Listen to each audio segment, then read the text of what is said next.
India TV YouTube channel को subscribe करें और बेल आइकन दबाएं। राज कुंद्रा को कोर्ट ने 23 जुलाई तक पुलिस कस्टडी में भेज दिया। अब सबके जहन में बस एक ही सवाल कि इतना कामयाब बिजनेसमैन, सेलिब्रिटी राज कुंद्रा सब कुछ होते हुए भी पॉर्न फिल्मों के जरिए पैसा कमाने जैसा घटिया काम क्यों कर रहा था।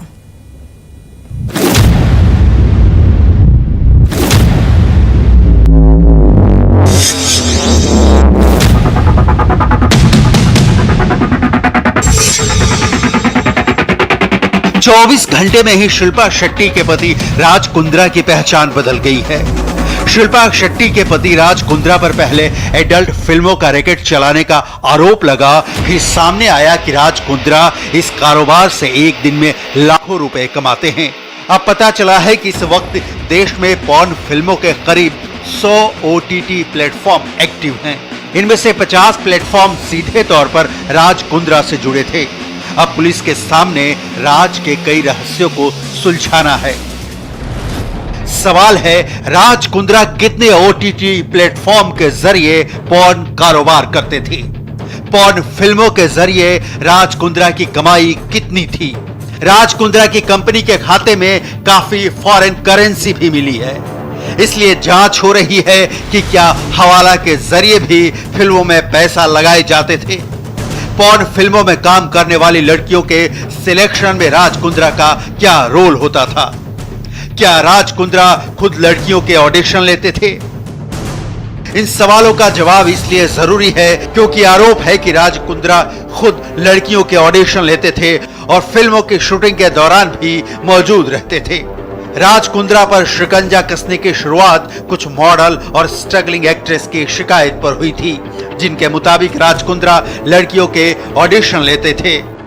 उन्होंने मुझे वीडियो कॉल किया, उसमें 3 लोग थे। बीच में जो बंदा बैठा था उसका फेस रिवील नहीं हो रहा था, बट आई एम श्योर कि वो राज कुंद्रा जी थे। उसके बाद फिर उन्होंने जब मुझसे फर्स्ट टाइम बोला कि आपका न्यूड ऑडिशन होगा, तो मैं बहुत शॉक्ड हो गई कि ये किस तरह की बात है। फिर मेरी थोड़ी उनसे बहस भी हुई।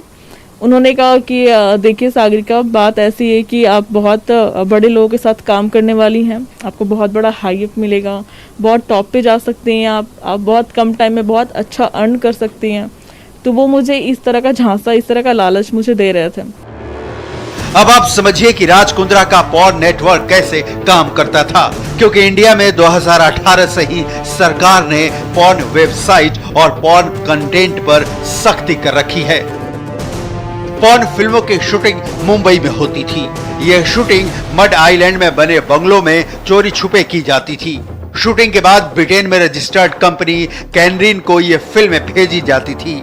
एडल्ट कंटेंट के ये वीडियो वी ट्रांसफर के जरिए ब्रिटेन भेजे जाते थे। वहां पर इन्हें ऐप और ओवर द टॉप प्लेटफॉर्म के जरिए बेचा जाता था।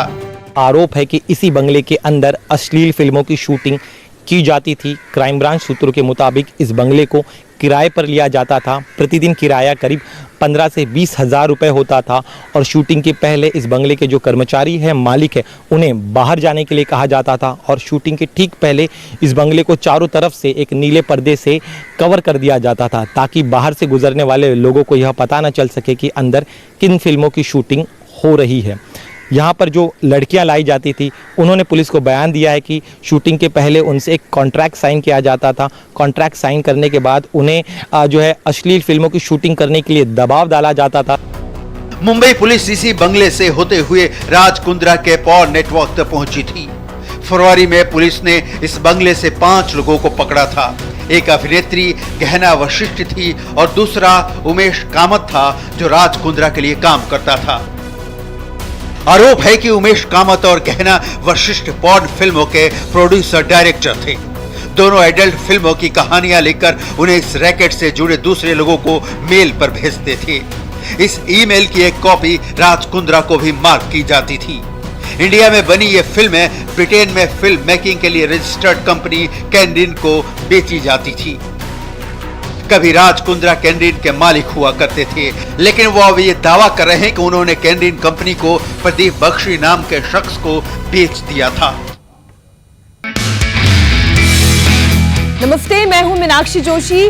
वीडियो और खबरों से अपडेट रहने के लिए India TV YouTube channel subscribe करें, बेल आइकन दबाना ना भूलें। जुड़े रहें इंडिया टीवी के साथ।